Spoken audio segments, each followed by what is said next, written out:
Hi guys, good day po. Maggulay muna tayo for today's video. Magluto tayo ng pinakbet. Ayan po ang ating mga gulay na ilalagay. Kalabasa, ampalaya, okra, sitaw, siyempre yung ating panggigisa, bawang, sibuyas, kamatis, at maglalagay tayo ng bagoong na pampalasa sa ating lulutuin. Kaya tara, umpisa na po natin ang ating pagluto at wala nang maraming intro pa. Mainit na yung kawali, maglalagay na ako ng mantika. Mga 2 kutsara, okay na sa mantika. Unahin ko na yung ating sibuyas. Ayan, igigisa ko yung ating sibuyas at hayaan ko lang maging translucent ang kanyang kulay. Isusunod ko na ilagay ang ating bawang.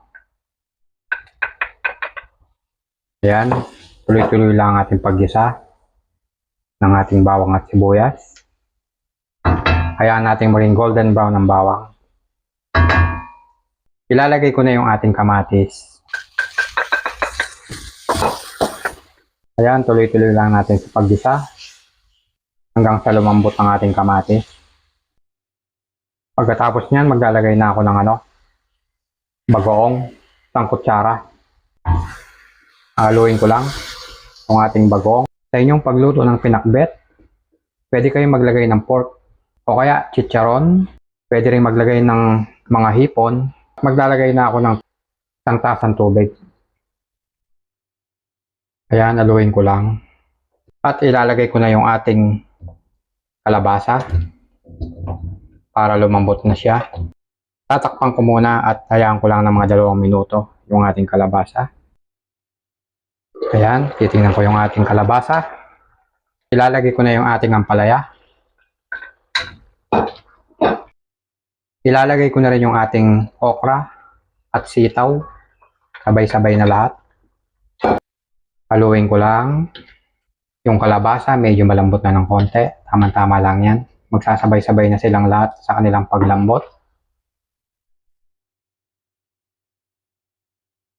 Saka ko uli siya tatakpan at simmering lang natin ng mga 3 hanggang 4 na minuto ang ating mga gulay.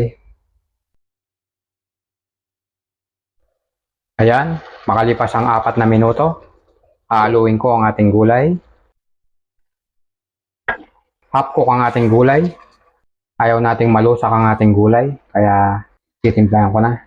Titikman ko muna at matimpla na.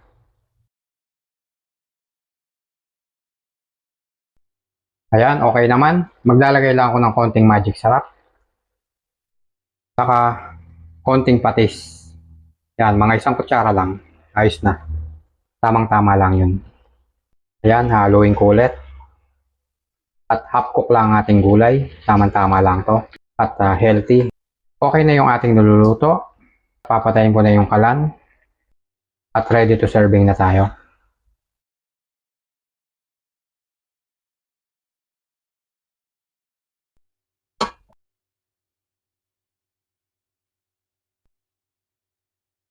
Ganyan din ba kayo magluto ng inyong pinakbet? Simple lang. Masarap.